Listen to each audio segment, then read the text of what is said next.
रवि प्रकाश एक ज्ञानवर्धक रोचक कहानी भाग 3। शशि आज बहुत जल्दी स्कूल में आ गई थी।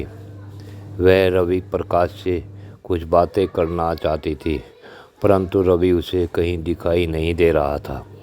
परंतु जब रवि आया तो सभी बच्चे प्रेमपूर्वक रवि से मिलने लगे। तभी चपरासी आया और बोला, रवि प्रकाश को प्रिंसिपल महोदय बुला रहे हैं। अच्छा कहकर रवि चपरासी के पीछे चलने लगा, परंतु सभी बच्चे रवि के साथ साथ चलने लगे। रवि ने कहा, मेरे भाइयों, हम सबको विद्यालय के नियमों का पालन करते हुए अपने गुरुजनों का आदर करना चाहिए। इस समय प्रिंसिपल महोदय ने केवल मुझे बुलाया है, अतः मेरे सभी भाई कृपा करके यहीं पर रुके रहें। रवि की बातें सबको मंत्रमुग्ध कर रही थी। रवि से सबको हार्दिक प्यार हो गया था, जैसे रवि ने सबके ऊपर जादू डाल दिया हो। रवि मंद मंद मुस्कुराता हुआ प्रिंसिपल महोदय के पास पहुंचा। रवि ने हाथ जोड़कर प्रणाम किया। प्रिंसिपल बोले, बेटे लाइब्रेरी में जा अपनी कोर्स की पुस्तकें ले ले। लाइब्रेरी क्लर्क के नाम लिखा पत्र रवि के हाथ में दे दिया। तभी वहाँ शशि आ गई। शशि बोलो, चलो रवि, मैं लाइब्रेरी में लिए चलती हूँ। दोनों लाइब्रेरी में पहुँचे। वहाँ शशि ने देखा कि क्लर्क नहीं है तो अकेला शशि बहुत खुश हुई। खुशी के लड्डू फूटने लगे। सोचा अब अकेले में सब बातें हो जाएंगे। तब तक रवि प्रकाश एक कुर्सी पर बैठ चुका था। शशि ने दरवाज़ा बंद कर दिया और चिटकनी चढ़ाने लगी। रवि प्रकाश बोला, मूर्ख लड़की, इस प्रकार चोरों की तरह आना विद्यार्थी नियम के विपरीत है। तूने तो सारी नारी मर्यादा का भी उल्लंघन कर दिया। बेवकूफ़ी की भी याद होती है। शशि की खुशी तो रफू चक्कर हो गई, आंखों में पानी आ गया, लंबे लंबे सांस लेने लगी। जो सारे जमाने का सामना कर सकती थी, रवि के बोल का भी सामना न कर सकी। रवि प्रकाश बोलता ही रहा, विद्यार्थी जीवन विद्या से प्रेम करने का जीवन है, चरित्रवान होने का जीवन है, चरित्र से गिरने का नहीं। शशि को अपना एम आंखों के रास्ते बहकर निकलता दिखाई दिया। बस कर रवि, बस कर, कहते कहते वे सिसक पड़ी। मगर रवि बोला, तेरे अपमान नहीं कर रहा देवी, कहीं अपमान न हो जाए, तुझे बचा रहा हूँ। मेरा नाम शशि है, मुझे देवी न कहो। और फिर सिसक उठी। रवि बोला, नारी तो शक्ति रूप है, अपने स्वामी के अलावा जिसे भी इन आंसुओं को दिखाओगी वही अबला समझकर सतीत्व नष्ट करने की सोचेगा। जा पहले दरवाज़ा खोल दे। शशि चुप होती हुई बोली, रवि मैं कुछ कहना चाहती हूँ। जा पहले दरवाज़ा खोल दे, फिर आराम से बैठना। तू जो भी कुछ कहेगी मैं उसे आराम से सुन लूँगा। रवि की प्यार भरी बातें शशि के दिल में उतरती चली गई, जिससे वह अब तक अनभिज्ञ थी तथा जिससे बोलने का साहस नहीं हो रहा था, उससे अनायास प्रेम हो गया। और दरवाज़ा खोल। शशि एक कुर्सी सरका कर रवि के बिल्कुल पास बैठ गई। वह आज काले रंग की बुशर्ट और काले रंग की पैंट पहनी थी। पैंट पर लाल बेल्ट खींची थी। वो दो छोटी गूंद, उसमें लाल रिबन पर बने फूल दोनों और छाती के उबार उजोरों पर पड़े थे। बुशर्ट में बटनों की जगह चेन लगी थी।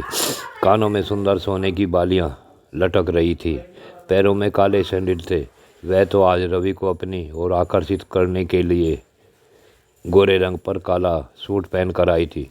रवि ने एक नज़र में ही देखकर कहा, विद्यार्थी जीवन में ऊपरी साज सजावट की आवश्यकता नहीं है, ब्रह्मचर्य के सच्चे तेज की आवश्यकता है। कहो शशि, तुम्हें क्या कहना है? रवि, मेरी बातों का गुस्सा न मानना। कहो शशि, कहो, क्या तुम्हें सुंदरता से प्यार नहीं है? शशि, मुझे तो केवल सुंदरता से ही प्यार है। सत्य, धर्म, मर्यादा और ब्रह्मचर्य, ये सब सुंदर चीज़ें हैं, और इन सब से सुंदर इन सब को बनाने वाला प्रभु है। मुझे उससे ज़्यादा प्यार और किसी से नहीं है। कहते हैं रवि कि सच कड़वा होता है। क्या मेरे दिल की बात तुम पढ़ सकते हो?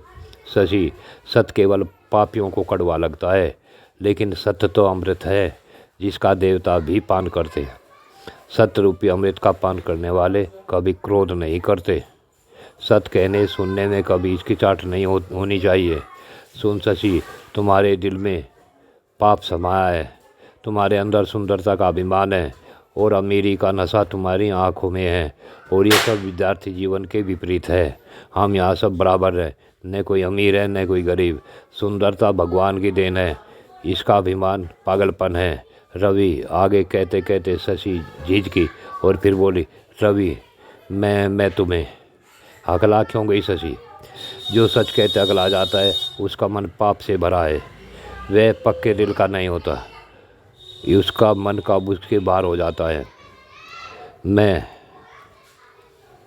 तुम्हें कॉलेज में अपने साथ देखना चाहती हूँ, मुझे अपना लो रवि। विद्यार्थी जीवन में विद्या अपनाई जाती है, कुछ और नहीं। मैंने जब विद्यालय ही अपना लिया है तो सभी विद्यार्थी मेरे अपने साथी हैं। फिर तुम्हें इस प्रकार की शिकायत करने की कोई आवश्यकता नहीं है, और तुम प्रभु से भी सुंदर नहीं हो। जो रवि गहराई की बातें बता रहा था तो शशि के अंदर अपनापन बढ़ता जा रहा था। शशि बोली, रवि एक बार तो मेरी तरफ देखिए, आपको पता लगेगा मुझे क्या चाहिए। रवि मुझे सहारा दे दो। मेरे पिता पुलिस कप्तान हैं और भाई माना हुआ गुंडा। मुझे खुद उम्मीद नहीं थी कि मैं आपसे इतनी सारी बातें कह सकूँगी, परंतु मैं तुम्हें देवता देख रही हूँ। मैं आपको अपने शरीर का मालिक बनाना चाहती हूँ। शशि की तरफ देखकर रवि बोला, शशि मेरा जीवन विद्यार्थी जीवन है और विद्यार्थी के कंधों पर विद्या प्राप्ति की जिम्मेदारी का बोझ होता है। इसके अलावा मेरे कंधे पर मेरे निजी खर्चों का भी बोझ है। मुझे देवता कहे, देवताओं का अपमान मत कर शशि। मैं किसी के मालिक बनने के बोझ को नहीं सह सकूँगा। अब तुम मुझे मेरे हाल पर छोड़कर चली जाओ। शशि मैं क्षमा चाहता हूँ। रवि ने जब हाथ जोड़कर क्षमा मांगी तो शशि तड़प उठी और अपने दोनों हाथों को रवि के दोनों हाथ पकड़ अपनी छाती से लगा लिए और बोली, रवि मुझसे माफ़ी मांगकर मेरी बेइज्जती मत करो, मुझे आपका सहारा चाहिए। शशि विद्यार्थी जीवन में ब्रह्मचर्य का तेज सहायक होता है, यही प्रभु नियम है। रवि मुझे इस स्कूल की सबसे हठी लड़की कहते हैं, यह मेरी हट है।